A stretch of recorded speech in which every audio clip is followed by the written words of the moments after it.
Votre dernier Zap Actu Windowsphone.com de l'année du 30 novembre au 6 décembre 2015 dans ce numéro 29 avec MyModern UI TV.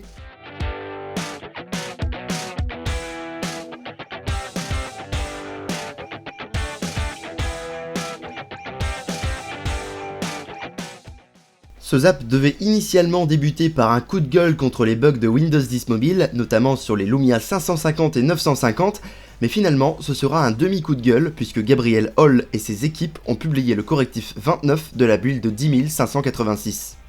Au programme, on nous annonce une amélioration dans l'expérience de mise à niveau, mais aussi des performances et une stabilité accrue pour le navigateur Microsoft Edge, ainsi qu'une meilleure stabilité pour le Bluetooth.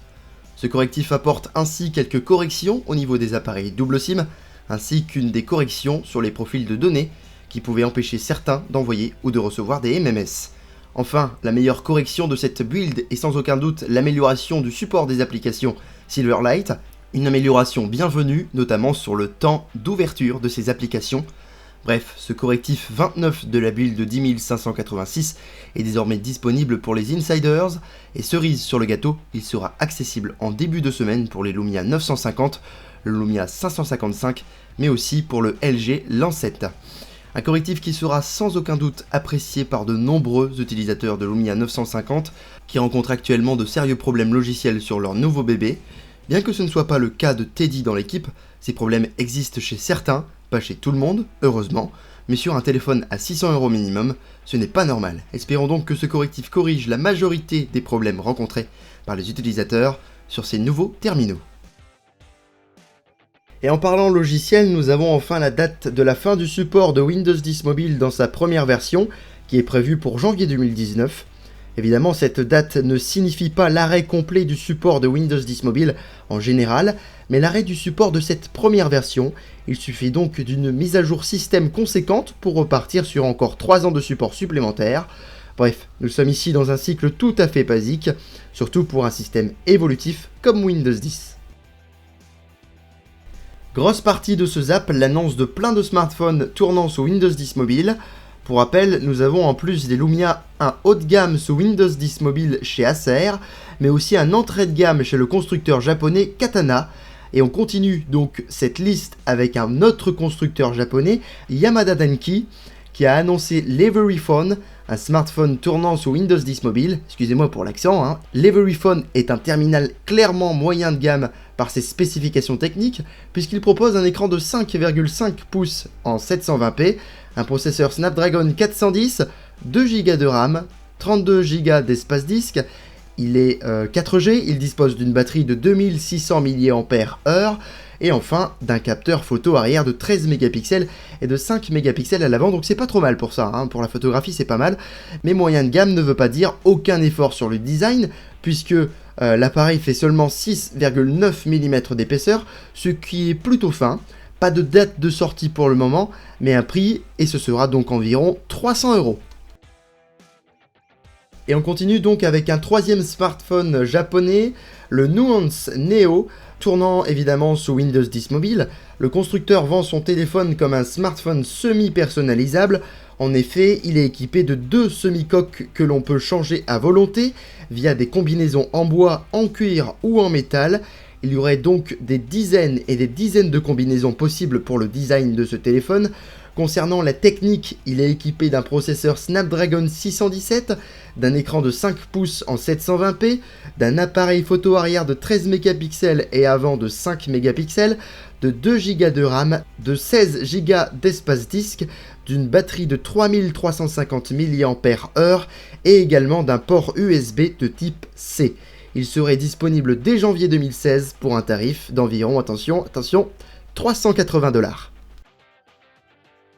Si vous suivez l'actualité Microsoft, vous êtes normalement au courant que des utilisateurs de Xiaomi pourront installer Windows 10 Mobile à la place d'Android sur ce dernier. Ce projet qui avait débuté en mars dernier semble finalisé, puisque le PDG de la marque a annoncé son déploiement officiel pour le 3 décembre dernier. C'est donc une excellente nouvelle, car Microsoft a de plus en plus de partenaires dans le mobile. Reste donc à savoir si cette possibilité de transformer un Android en Windows 10 Mobile sera étendue à d'autres appareils à l'avenir, mais c'est en tout cas très intéressant à suivre. Au chouette, on peut encore parler du Surface Phone. Ça nous avait manqué, dis donc. Non, plus sérieusement, d'après plusieurs sources proches de nos conférences de Windows Central, le Surface Phone confirmerait bel et bien son existence commerciale. Tout d'abord, avant le grand remaniement chez Microsoft, un Surface Phone équipé d'une puce Intel et de Windows 10 Mobile devait apparemment sortir pour mai 2016.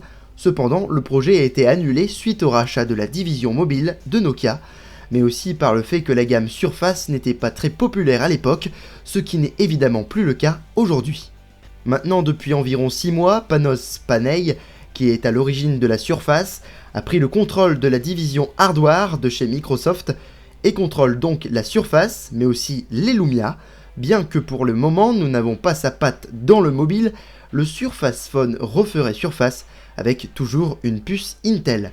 On pourrait même faire un rapprochement un peu rapide avec cette puce Intel sur une précédente information, à savoir la possibilité d'exécuter des logiciels Win32 comme sur son PC, mais sur son téléphone cette fois-ci. Ce qui serait plutôt pas mal dans le mode Continuum de Windows 10 Mobile.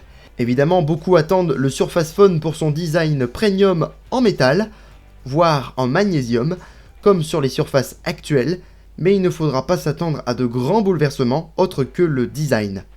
Cependant, restons honnêtes, les Lumia 950 sont bien là pour un an en tant que haut de gamme sous Windows 10 Mobile, car le Surface Phone ne devrait pas débarquer avant la fin de l'année 2016, en même temps que la Surface Pro 5 et le Surface Book 2, disons donc bonne attente aux plus courageux. Tiens, en parlant du Surface Phone, une image de ce dernier a fuité sur internet et la voici. Bon, troll à part, cette image montrerait un futur Lumia et ce serait donc un Lumia 850 selon la rumeur. Pour rappel, Satya Nadella avait annoncé qu'il y aurait un Lumia entrée de gamme, un Lumia milieu de gamme et un Lumia haut de gamme et aussi un Lumia pour les professionnels. Si nous avons notre haut de gamme avec les Lumia 950, ainsi que notre entrée de gamme avec le Lumia 550, il nous manque encore le milieu de gamme et le téléphone professionnel. Ce Lumia 850 serait donc le Lumia milieu de gamme, il aurait une épaisseur de 8,5 mm, il disposerait d'une prise jack sur le bas de l'appareil, d'un port micro USB placé sur la tranche supérieure du téléphone et non pas d'un USB de type C, ce qui éliminerait donc la compatibilité de l'appareil avec le mode Continuum. Bref, nous aurons visiblement de quoi faire lors de notre retour début 2016 en termes d'actualité. L'une des fonctionnalités les plus bluffantes de Windows 10 Mobile, c'est le mode Continuum dont on parle tant, à savoir la possibilité de transformer son téléphone en un ordinateur. Cependant, pour le moment, cette fonctionnalité est réservée aux appareils Windows 10 Mobile les plus haut de gamme, à savoir les Lumia 950 et la serre Jade Primo. Mais Microsoft a laissé entendre en Inde, lors d'une session de questions-réponses à l'occasion du lancement des derniers Lumia, que le mode Continuum serait disponible sur plus de modèles à l'avenir, et notamment sur des appareils non haut de gamme. Si on imagine mal la chose sur des appareils entrée de gamme, dû notamment au besoin de puissance pour réaliser deux affichages différents en simultané, on peut cependant y croire pour une arrivée assez rapide sur des appareils milieu de gamme. Nous ne manquerons évidemment pas de vous informer s'il y a des détails à ce sujet. Comme chaque mois, NetApplications et StatCounter délivrent des statistiques sur l'évolution des différents systèmes d'exploitation sur le marché. Évidemment, ces stats nous intéressent pour suivre l'évolution de la migration de Windows 10 en attendant de nouveaux chiffres officiels de la part de Microsoft. Et selon NetApplications, Windows 10 a progressé de 1,06% entre octobre et novembre 2015 au niveau mondial. Ce n'est pas foufou, mais ça progresse tout de même. Cependant, Windows 7 reste toujours largement majoritaire avec 56% de part de marché, et Windows 8.1 reste toujours second avec 11% de part de marché. En France, Windows 10 serait un peu plus présent avec 14% de part de marché contre 12,76% le mois dernier selon StatCounter. Concernant les États-Unis, Windows 10 représenterait plus de 12% de part de marché en novembre 2015, d'après Digital Analytics Programme, qui analyse pas moins de 4000 sites appartenant au gouvernement américain. Bref, malgré la gratuité de Windows 10, Microsoft doit encore convaincre les utilisateurs les plus lambda d'entre nous d'effectuer le pas vers ce dernier, et ce n'est pas un pari gagné d'avance. Pour accélérer un peu le rythme des mises à jour vers Windows 10, Microsoft a poussé une petite mise à jour pour les ordinateurs sous Windows 7 et sous Windows 8.1, afin de faciliter la migration chez certains utilisateurs. Microsoft décrit en effet cette mise à jour par l'apport de nouveaux scénarios supplémentaires pour migrer de Windows 7 ou de Windows 8.1 vers Windows 10. Selon l'éditeur, cette migration se ferait donc de manière plus lisse, mais également plus en douceur. Nous verrons bien si ce changement entraîne un fort taux de migration supplémentaire ou non, dès l'année prochaine. Microsoft, avec la gratuité de Windows 10 sur PC, a un objectif derrière la tête: faire grimper les parts de marché de son système et donc de son store qui est indirectement le même store applicatif sur mobile. Cependant, Steve Ballmer, qui a quitté son poste de CAO chez Microsoft en 2014, a donné son avis sur la société aujourd'hui. D'après lui, les applications universelles ne marcheront pas, et il est nécessaire, toujours d'après Mr. Ballmer, que Windows Phone soit capable d'exécuter des applications Android pour que le système continue d'exister. Alors nous, l'équipe de MyModern UITV, nous préférons croire aux applications universelles et indirectement au projet Islandwood, permettant de porter facilement des applications iPhone et iPad sur Windows 10. Nous voyons donc en Astoria et son émulation des applications Android une sorte de plan B qui n'est pas d'actualité.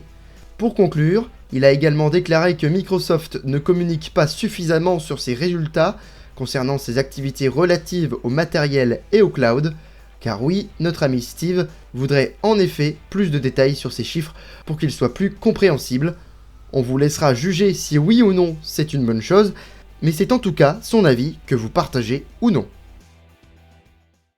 Et ainsi se termine le Zapactu monwindowsphone.com pour cette année. C'était Alex Debert, j'espère que vous avez apprécié ma voix pendant ces quelques zaps.